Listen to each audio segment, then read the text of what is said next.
So it all started in year 2007 when I made my Facebook account. And like all of us post, share, write, I posted a quote on Facebook. In no time, I got a message from somebody living in USA named Bob Akers. He was an old man, and he wrote to me saying that what I wrote on Facebook has changed his life. He said that his relationship with his son for all these years has not been very great, has been on rocks, and now he understands why. The quote was, it wasn't mine, the quote was, someone once asked me, why do I insist on choosing a hard road? I replied, why do you think that I see two roads? After a few years, I find myself in the same spot. While everybody around me thought that divorce is absolutely not the answer, I knew that that was the only thing that was necessary to be done. I knew that the relationship has gone beyond repair and I cannot get it back. I was 28, I was married for 8 years, and I had a son who was all of 5. Now, how much do you trust a 28-year-old's mind to take decisions that are as grave as divorce, as life-altering as divorce? But then I ran away at 19 and got married to somebody whom I didn't know at all. How about that? I lost a decade. I lost all my self-confidence, and I lost my name. And that's the time that Kabir came up and told me that, Mom, why don't you use my name alongside yours? And that was a resurrection of Vani Kabir.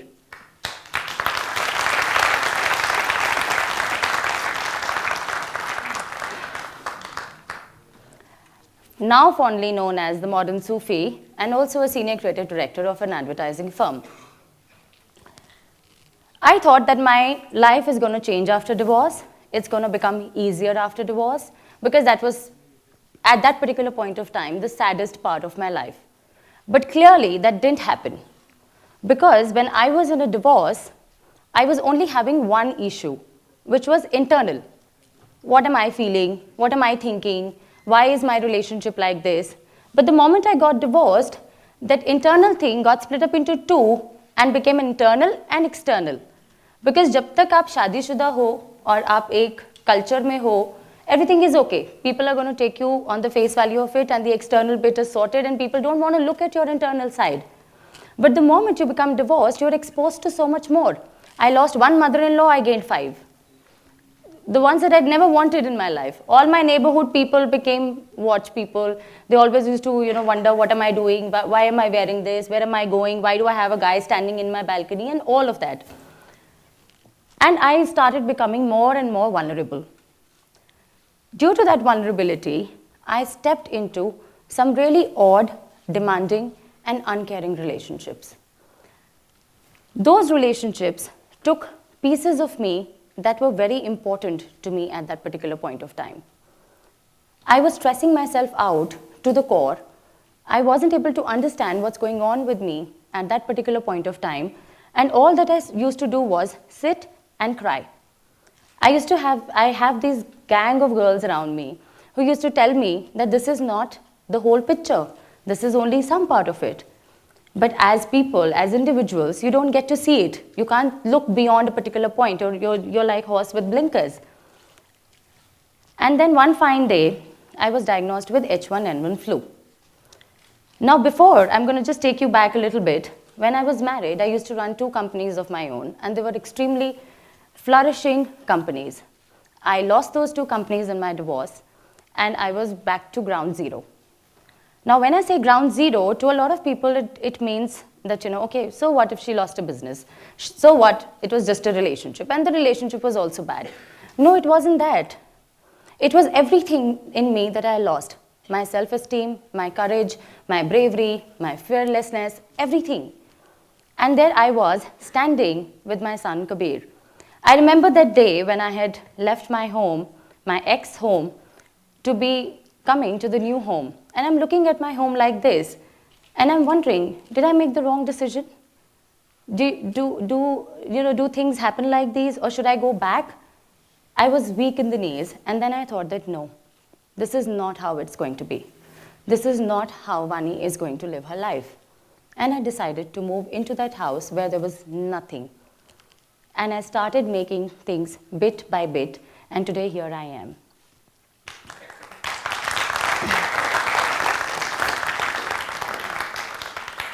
With all those bad relationships, now when I say bad relationships, they're not just love relationships. I had bad friendships. I had bad people that I was working with. I had bad neighbors. I had everything that was pulling me down at that particular point of time. And one fine day, over a glass of wine, I was thinking that what am I doing?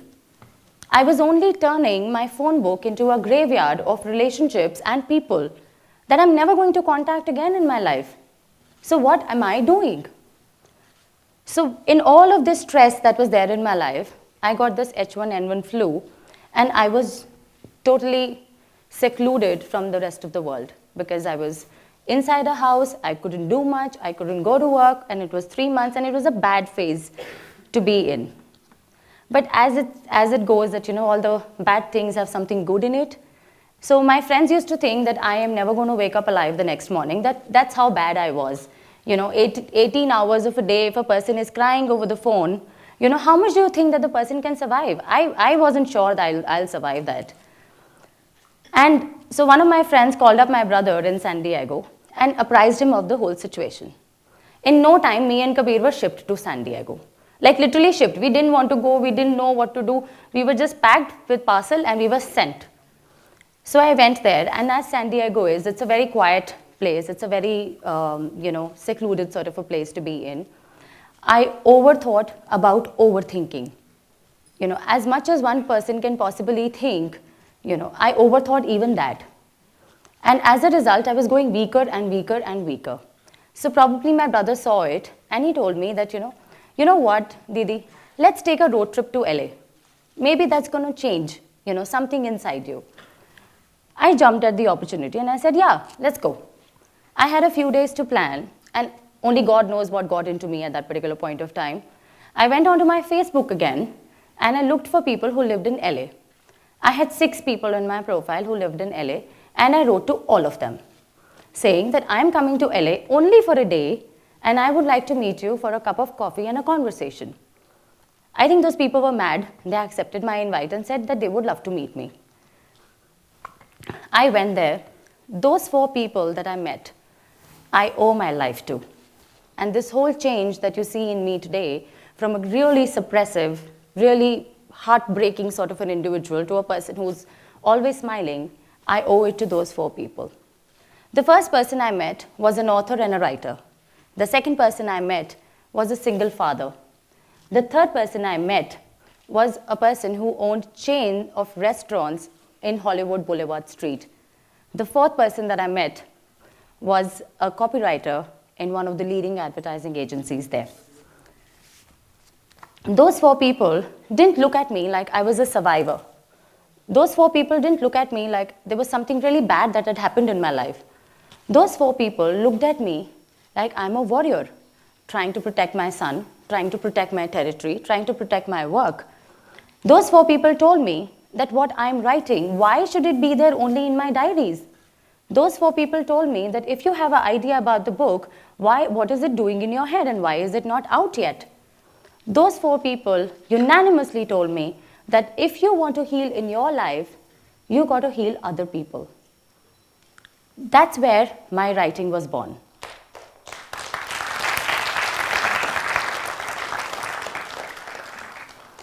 But we are all human beings. और हमारे साथ जो अच्छा होता है हम उसे वहीं छोड़ देते हैं, और जो हमारे साथ बुरा होता है उसको हम लेके चलते हैं साथ में, जैसे ये हमारा पार्सल है, इसको तो लेके ही जाना है. So all the good that happened with me in San Diego, I left it there and I came back and fell into more stupid, idiotic sort of relationships and gave away myself more. I used to spread myself thin for people and never realized that how much is it taking away from me. And then again, I came across something. It's a question that somebody put up to me. And it goes like, if you're walking and you have a small pebble in your shoe, what do? You call up your mother and crib about it, Mama, I have a pebble in my shoe. Do you call up your friend and tell them, अरे यार मेरे पैर के अंदर है ना एक छोटा सा पत्थर है मैं चल नहीं पा रहा उससे? You don't do any of that, right? You take off your shoe, you take the pebble out, you deal with it, you wear it again and walk again. Why don't we do this with our uncomfortable emotions? The first time I heard this phrase, uncomfortable emotions, it rung a bell with me. I ask you here that is there any person who doesn't deal with uncomfortable emotions at least once in a day? We all go through it. We go to work happy and we come back unhappy. We do something and we think that, oh, we are going to go to that party and we are going to have a blast of our life, and then suddenly something triggers off and you're just not that person anymore. I decided to write about these uncomfortable emotions because I truly believe that there can be no healing without diagnosis. What I write about is not about how to deal with these emotions. My God knows I don't know how to deal with these emotions myself. But what I write about is how you understand what you are going through. So I started writing quotes and poetries and short stories where people can read and relate to that this is what I am writing and this is what I am going through in life. So when I started posting all of these on Facebook and Twitter and Instagram, to my shock and surprise, there were people in gazillions who started writing back with the stories of their life and horrid, amazing, interesting, unbelievable stories of their life. And I was like, how is it that these people are surviving all these emotions every day? While they drew strength from me, I drew strength from them. So they used to write about this, that, the quote that you put up, Vani, today has led us to live one more day thinking that there's somebody in some other part of the world who's living that state happily. And that's where the whole turnaround came in. I started doing talk shows, I started doing radio shows, I started going abroad to universities, talking to people, telling them that if you are uncomfortable, it's okay.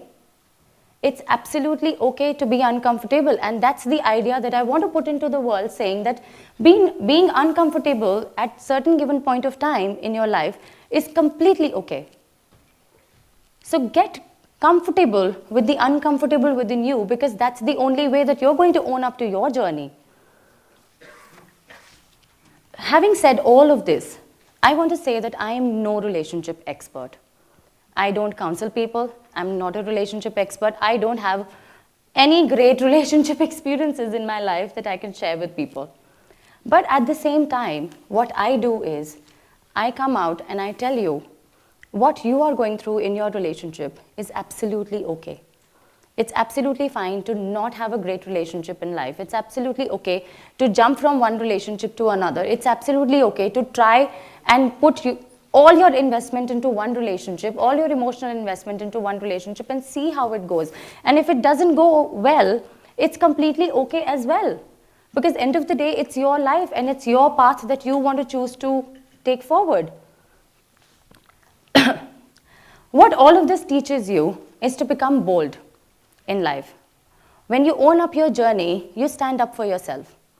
A lot of people take stands for this and that. And, okay, there's an attack, we'll all stand up for it. Okay, there's this, girl homicide, we'll stand up for that. How many people sitting here would take a stand for your own self and say that this is what I want to do and this is who I am? We don't. And this is what you get to know from the writings that I write. I'm not a relationship expert, and I'm not the person who tells you that whatever you are going through is going to get better. No, darlings, it is not going to get better with time. You will have to first understand what you're going through in life to identify the matter of fact how to heal it. I chose writing as a weapon of choice. I decided that that's my ammunition to go into the world and say that, okay, this is what Vani Kabir stands for. And I've been rogered for doing all of this. I wanted to come up with my book, and I faced a lot of criticism around it. I wanted to do more talk shows. I was criticized for it. I was telling Jyotika the other day that the moment I put out the poster out that I'm doing a TEDx talk, I was being criticized for it. And for no reason, no imaginable reason that I can think of, that why are these people not letting me do something that I have worked for, I have earned for? The kind of comments and the kind of things that I received was completely mind-boggling, that why would a person, and then you understand that, this is a country where we all talk about women empowerment, and we all talk about a lot of things that, oh, the woman needs to be here and the woman needs to be there. I don't think any of that is necessary. I think the woman needs to be just a woman. That's about it. There's nothing more or less that we are expecting of. If you just let a woman be a woman and allow her to do what she wants to do in her life, she's sorted. She doesn't need your approval or your stamp or anything that you think is necessary for her. So that's exactly what was my reply to all these people. And they used to come and tell me that, oh, we've been invited to TED for so many number of times and we never, took that opportunity up. And I told them, it's your bad. I mean, you should have taken it up. Why are you coming back at me and telling me all this? When you would look at me from there, and if I stand still here, probably you would see that I am standing in the ashes of the person that I used to be. I'm actually standing in the ashes of the person that I used to be. I was a completely depressed person. My parents are sitting here, they know me. I was totally down and out. I didn't know how to manage Kabir. I really did not know what the future is going to hold up to. I knew nothing of nothing. But the only thing that I knew was that I have to make it. If I don't, who will? I am the only person who's going to put food on the table. I'm the only person who's going to go out and fetch work. Kabir used to think that because his dad left, so the mom is going to leave too. He never used to allow me to go to work. I started working bit by bit, taking up smaller consultancies, doing smaller jobs. The corporate world never accepted me as a person because they thought that single mother hai, 2 baje jana padega, 4 baje jana padega.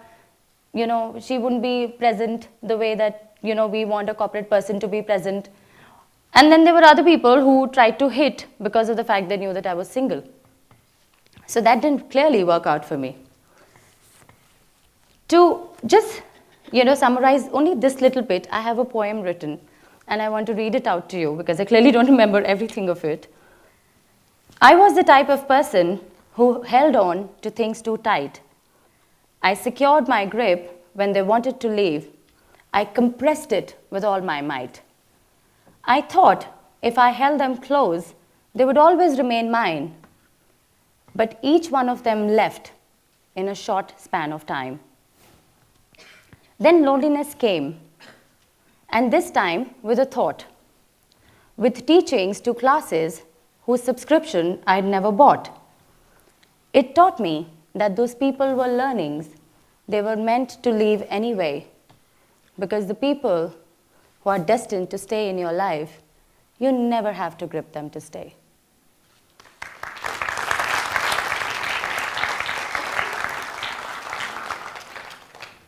This journey from Vani Bhamra to Vani Pandya to Vani Kabir and now Vani Kabir, the modern Sufi, has not been easy. And it's never going to be easy. It's never easy for any one of us. But what we got to do is, we need to choose our ammunition that we are going to fire out in the world and say, this is me, bombing from this side of the planet. Handle it. This is me. This whole journey that I speak about and this whole thought process has stemmed from every single mistake that I've made in my life. I own up to my mistakes. I know that none of us are immune to it. And I know that it's going to make a hell lot of a change in everybody's life who hears something like this.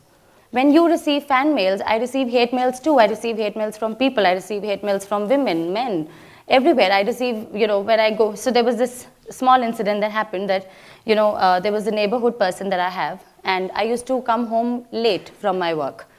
And there was this old lady and she used to tell me every day, "Aaj bhi late ho, tum aaj bhi late aayi ho." And I used to tell her very politely every day that, I'm at work, so it takes me a little time sometimes, and my office is pretty far away. And one fine day, I was actually bogged down with the work, and then something like this happened, and I came home and she said the same thing to me. And I told her that if you're so worried about me, why don't you go and feed my son? That was the first incident of retaliation. And I understood that there is a time to give it back to people, and sometimes it is necessary to say what you feel. Because how much ever you compress it. I was in a suppressed relationship for 8 long years in my life. I was looking at myself from other people's perspective and their eyes. I was ashamed to tell my own parents and my brother that I'm suffering from a manipulative relationship. How much can you take inside? It needs to get out in some way or the other. I got it out through my writings. How are you going to get it out? What all of this did to me, this whole giving back sort of a thing, it changed my personality, and I started looking at the positive side of things. And then every incident that started happening in my life, I started coining it and turning it into a positive incident. Now there's this one very hilarious incident that happened. Kabir was admitted to a new school. I went to the school for a PTM, and as usual, initially they never wanted Kabir in because they thought that being a single mother, she will never be able to afford the fees of the school. So what's the point? But then I insisted that I want Kabir in the school, and then they started fault finding in him. So they called me and they told me that, your son is very low on focus and he's very low on confidence, and he doesn't really know that, what word is what word and what letter is what letter. I was listening to it. And then she said that, he's very bad at spellings. And I told them that he would make for great passwords. That's how the whole story of me is, and I wish you all the very best to find your own ammunition.